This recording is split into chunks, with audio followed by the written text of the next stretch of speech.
Jericó. E quando nós falamos de Jericó, vale a pena nós abrirmos aqui um parênteses para falar um pouco a respeito dessa cidade, para que nós venhamos entender o local onde Jesus se encontrava. Jericó, inclusive nos dias de hoje, ela é ainda considerada como sendo a cidade mais antiga do mundo, com aproximadamente 10.000 anos de idade. Jericó é aquela cidade que, quando os 12 espias estavam olhando para ver Canaã, puderam observar as palmeiras, e aquelas palmeiras eram as palmeiras de Jericó. É uma das características daquela cidade, uma cidade com muitas palmeiras, uma cidade que parece um oásis em meio ao deserto. Jericó é aquela cidade que, quando o povo de Israel saiu do Egito e adentrou, atravessou o Jordão para ali estar batalhando para tomar posse daquilo que Deus havia lhes prometido, Jericó é a cidade que era murada por uma grande muralha, algo gigantesco, algo que parecia intransponível aos olhos humanos. Alguns historiadores chegam a dizer que as muralhas de Jericó eram tão espessas, eram tão grossas, que era possível um carro nos dias de hoje transitar em cima da muralha. Então era algo que aos olhos humanos parecia não ter jeito de superar, de transpor. No entanto, Deus havia dito a Josué que entregaria aquela cidade nas mãos dele. E Deus dá uma direção àquele grande líder, dizendo para que, juntamente com a nação de Israel, eles viessem durante 7 dias rodear aquela cidade. E ao 7º dia, após dar a última volta, viessem tocar as trombetas e as buzinas e gritar bem alto. A palavra do Senhor nos fala que Josué obedece à direção de Deus, e a consequência da obediência é o milagre.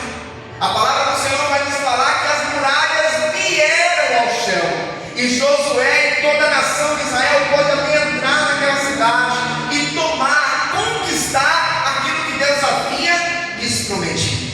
Pois bem, essa mesma Jericó da qual estamos falando, da qual a Bíblia relata nesta passagem, Jesus estava ali em Jericó. E Jesus, saindo de Jericó, ele observa que à beira do caminho havia um homem mendigando, um homem que era cego, e a Bíblia fala o nome dele, Bartimeu. Na realidade, quando nós vamos analisar um pouco mais profundamente o significado de Bartimeu, nós vamos ver que Bar significa filho, e Timeu é o nome do pai dele. Então, o filho de Timeu, Bartimeu, é igual, por exemplo, Barrabás, aquele homem que seria crucificado, e Jesus foi crucificado no lugar dele. Barrabás significa Bar, filho, Abas, pai, filho do pai. Então, o hebraico, ele vai nos trazer algumas revelações, conforme nós vamos adentrando no significado das palavras. Pois bem, Bartimeu estava ali à beira do caminho. Ele era um homem cego, tinha alguma limitação que inclusive o impedia de trabalhar. O Império Romano, que era quem governava aquela região na época, dava permissão para aqueles que fossem cegos, que tinham alguma limitação que o impedia de trabalhar, que usassem uma capa e pudessem assim pedir esmolas. A capa era utilizada para dizer o seguinte: olha, eu tenho autorização de Roma para mendigar, eu tenho autorização de Roma para pedir esmolas, porque por conta da minha limitação eu não tenho como prover o sustento da minha casa. Essa era a situação de Bartimeu. Aquele homem certamente estava ali à beira do caminho há muito tempo, mendigando, vivendo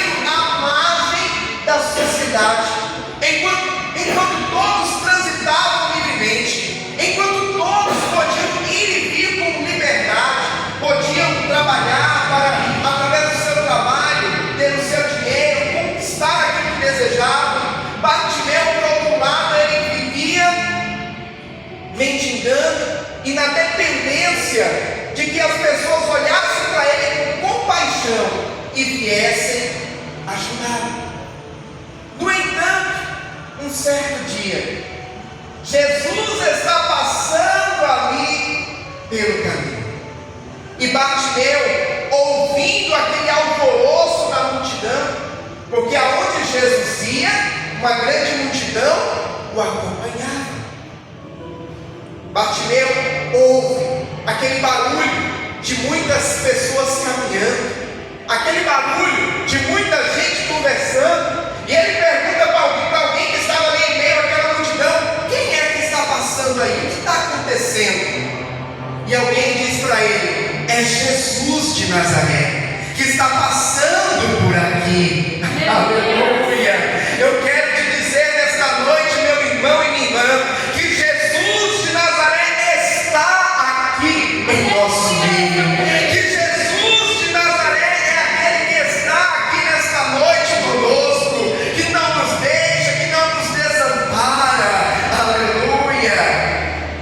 Quando nós vamos para o versículo 47, olha o que a Bíblia vai dizer: e ouvindo que era Jesus de Nazaré, começou a clamar e a dizer: Jesus, filho de Davi, tem misericórdia de mim. Aleluia. A fama de Jesus já havia circulado por toda aquela região.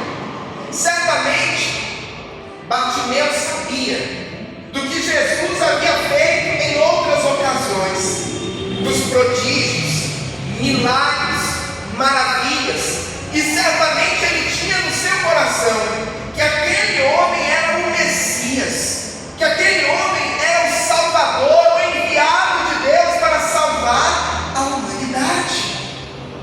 Então, quando ele descobre que é Jesus que está passando ali, como ele não tinha como ir ao encontro de Jesus andando, porque não podia ver, ele usa aquilo que ele tinha de recurso para chamar a atenção do mestre.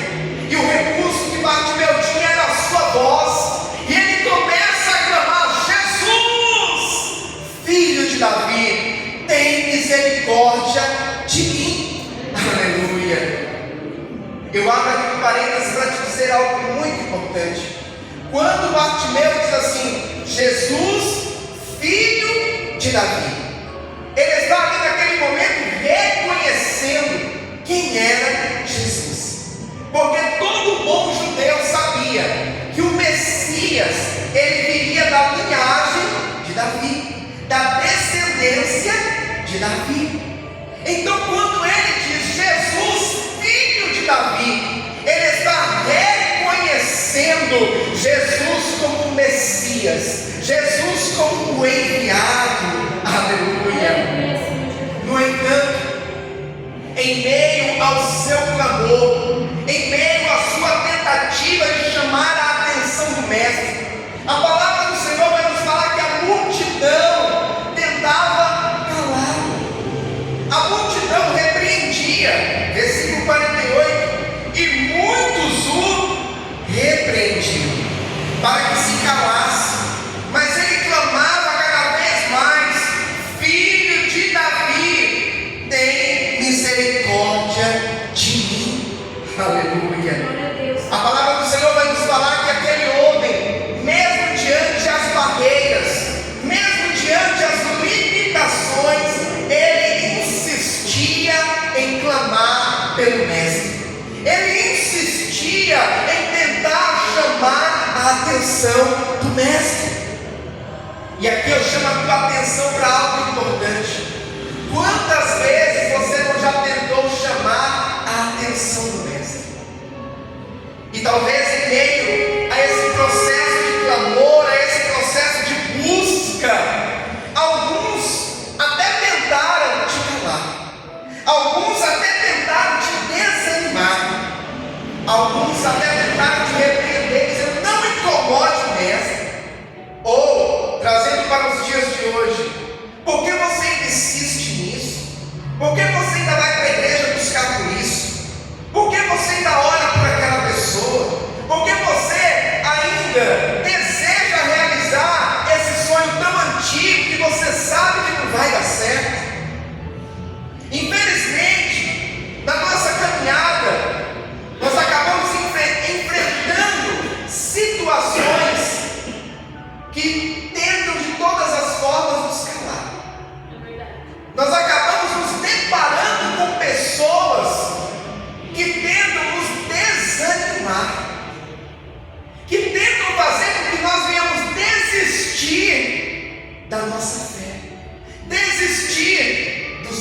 sonhos. E geralmente as pessoas que tentam fazer isso é porque elas também já desistiram. E por elas já desistirem, tentam também fazer com que você desista. Tentam fazer com que você pare em meio ao seu clamor, em meio à sua busca. Aleluia. Mas olha o que a palavra do Senhor vai nos falar no versículo 49. E Jesus, parando, disse que o chamassem, e chamaram ele, dizendo-lhe: tem bom ânimo, levanta-te, que ele te chama. Aleluia. Aquele homem não permitiu que as suas limitações o bloqueassem. Aquele homem não permitiu que a voz da multidão o calasse. Aquele homem insistiu no seu clamor e na sua súplica por Jesus. E a palavra do Senhor vai nos dizer que em um certo momento Jesus para e manda chamar Bartimeu. Aleluia. Eu quero te dizer nesta noite, meu irmão e minha irmã, que se você não parar de clamar, que se você persistir na sua busca, naquilo que você tem colocado diante de Deus, chegará o momento em que Jesus irá dizer: venha, venha, porque eu vou ter um particular contigo hoje. Aleluia. Aleluia. Jesus manda chamar aquele homem. Imagine, igreja, aonde Jesus ia, não eram 10, 15, 20, era uma multidão que acompanhava ele. No entanto, em meio a essa grande multidão, e só para que os irmãos tenham uma ideia, certa vez Jesus foi ministrar a palavra e reuniu-se 5.000 homens, sem contar com mulheres e crianças, só para os irmãos terem uma noção do que era a multidão que acompanhava Jesus. Em meio a uma grande multidão, Jesus ouve a voz daquele homem cego. Jesus ouve a voz daquele homem que vivia à margem da sociedade. Jesus ouve a voz daquele que tantos tentaram lhe calar. E Jesus para a sua caminhada. O mestre interrompe a sua caminhada para ter um particular com aquele homem. Aleluia. Quando eu e você clamamos ao Senhor de todo o nosso coração, quando eu e você suplicamos por Jesus de todo o nosso coração, Ele é aquele que se atenta ao meu e ao teu clamor. Ele é aquele que se atenta à nossa súplica. Ei, o teu clamor não tem sido em vão. A tua súplica não está sendo descartada. A tua oração não está sendo jogada fora, não. Pelo contrário, persista, continue, persevere, porque vai chegar um momento em que Jesus ele vai te chamar para ter um particular com Ele. Em meio a tantos que clamam, em meio a tantos que buscam, em meio a tantos que suplicam, em meio a multidão que o acompanha, vai chegar o teu momento, vai chegar a tua hora em que Jesus vai dizer: o que queres que eu te faça? Oh, aleluia! Mas o que a palavra do Senhor vai nos falar no versículo 50: e ele, lançando de si a sua capa, levantou-se e foi ter com Jesus. Ah, meu irmão, minha irmã, eu quero chamar a tua atenção nesse momento para a fé daquele homem. A capa era o que autorizava ele, perante a lei, poder mendigar, poder ficar pedindo esmolas. No entanto, quando Jesus para e manda chamá-lo, a fé daquele homem era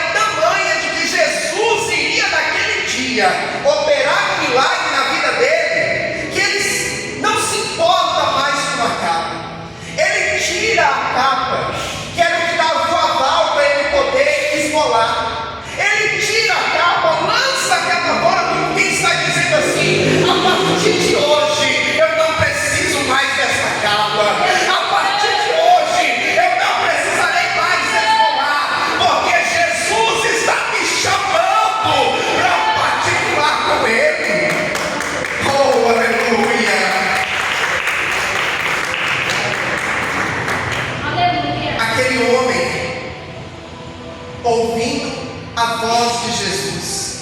Aquele homem, sabendo que Jesus manda chamá-lo, ele já descarta aquela capa, ele tira a capa e vai ao encontro do mestre.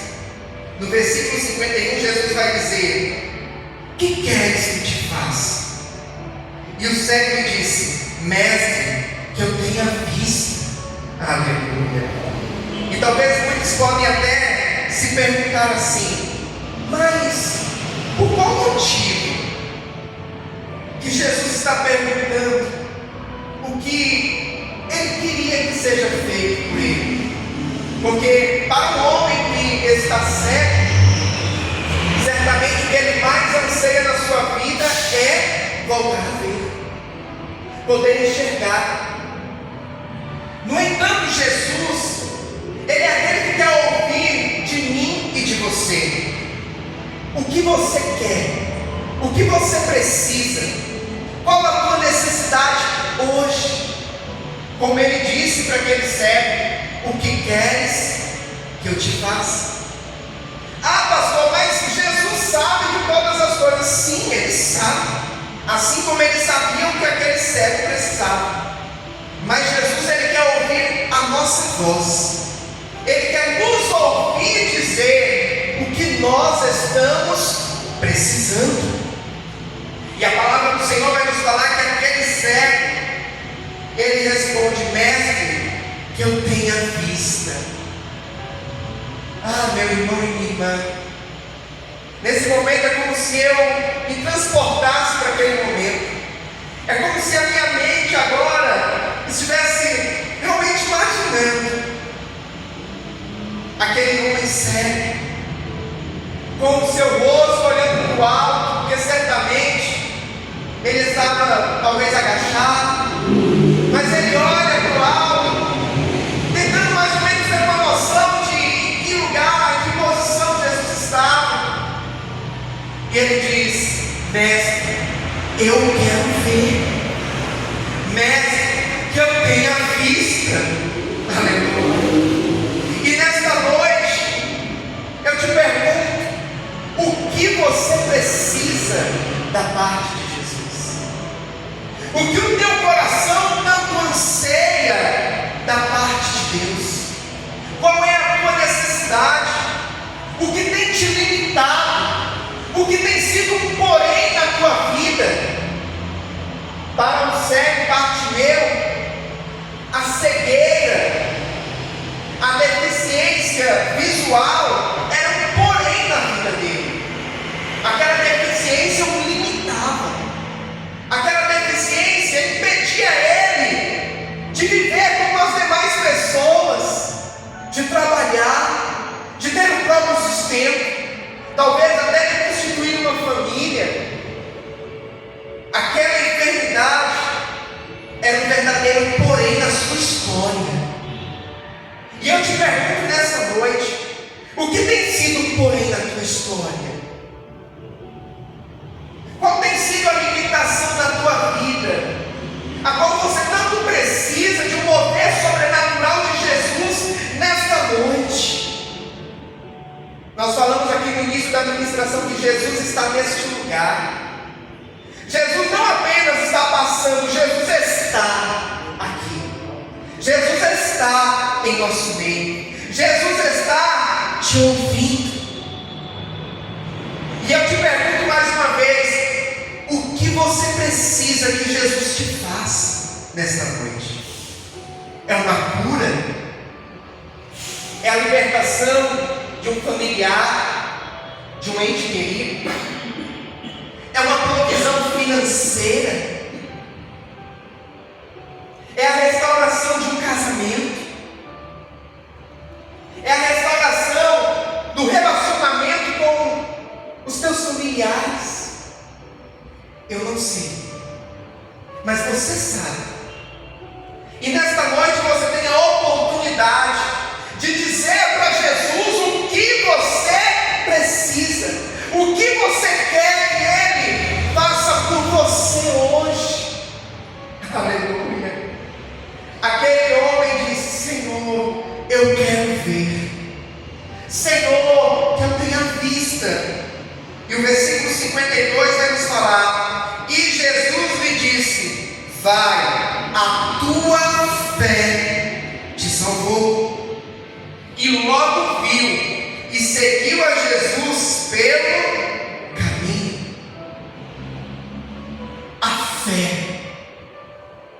A palavra do Senhor vai nos falar lá no livro de Hebreus que a fé é o firme fundamento das coisas que se esperam e a certeza daquelas que não se veem. Talvez hoje, com seus olhos naturais, você não esteja vendo ainda a realização do teu milagre, a cura daquela enfermidade, aquela provisão financeira, a restauração do casamento, a libertação dos filhos. Talvez hoje você ainda não veja com os seus olhos físicos. No entanto, pelos olhos da fé, eu quero te convidar a enxergar aquilo que Jesus tem a operar na tua vida, aquilo que Jesus tem a fazer na tua história. Eu quero te convidar nessa noite a olhar pelos olhos da fé e enxergar o sobrenatural de Deus se tornando realidade na tua vida. Eu quero te convidar nesta noite a tirar a capa, a tirar aquilo que muitas das vezes parece ser uma segurança, parece ser algo que tem, de certa forma, te sustentado até aqui.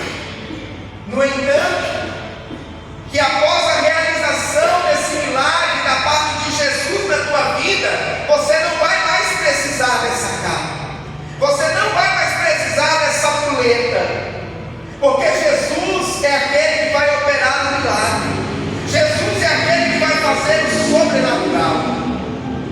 Quando o cego Bartimeu ouve falar que Jesus mandou lhe chamar, a primeira coisa que ele faz é tirar a capa, como quem estava dizendo: eu não vou mais depender disso, eu não vou mais precisar pedir esmolas, acabou o meu tempo de pedinte, acabou o meu tempo de mendigar, eu vou viver um novo tempo, eu vou viver uma nova página, um novo capítulo na minha história, porque Jesus está me chamando. Quando Jesus me chama, quando Jesus te chama, é para fazer algo extraordinário em nossas vidas. É como alguns dias atrás, eu estava contando uma historinha aqui para os irmãos, que é uma ilustração, não é uma história bíblica, é uma ilustração de uma cidadezinha do interior, onde há muito tempo não chovia, e as pessoas se reuniram ali naquela cidade para orar, para fazer um clamor em prol de que Deus viesse enviar chuva. E eles decidiram se reunir na praça da cidade, e todo mundo foi indo no dia, no horário marcado, ali para a praça da cidade. No entanto, foram todos sem levar nenhuma provisão para o momento da chuva. E de repente, vem uma menininha com um guarda-chuva na mão. E algumas pessoas que estavam ali começam a perguntar: mas por que você está trazendo esse guarda-chuva? Por que você está com esse guarda-chuva na mão? E ela responde: nós vamos orar para Deus chover, para Deus fazer chover. E eu creio que Deus vai ouvir a nossa oração. Por essa razão, eu estou aqui com o meu guarda-chuva. Foi o que aconteceu com Bartimeu. Quando Jesus ouve o clamor dele, manda lhe chamar, ele diz: eu não preciso mais da capa, eu não preciso mais esmolar, eu não preciso mais mendigar, porque hoje Jesus muda a minha história.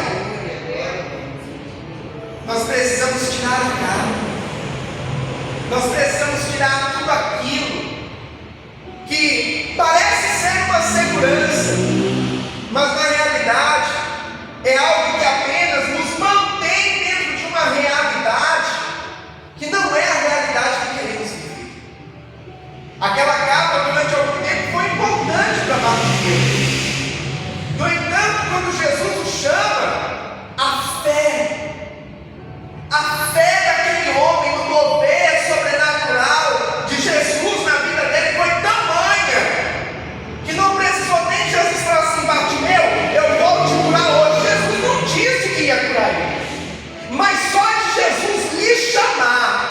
Ele tira a capa. Nós precisamos agir como quem ouviu, recebeu e vai viver a palavra de Deus em nossas vidas, vai viver as promessas do Senhor em nossas vidas, vai viver os milagres de Jesus em nossas vidas. Isso é fé. A palavra do Senhor vai nos dizer assim: bem-aventurados aqueles que creram sem ver. Fé é muitas das vezes dar um passo sem saber se tem um chão debaixo de nossos pés, mas na certeza de que se Jesus está conosco e se Ele nos deu uma palavra que vai abençoar a nossa caminhada, Ele é aquele que vai colocar o chão debaixo de nossos pés para que nós venhamos prosseguir na caminhada.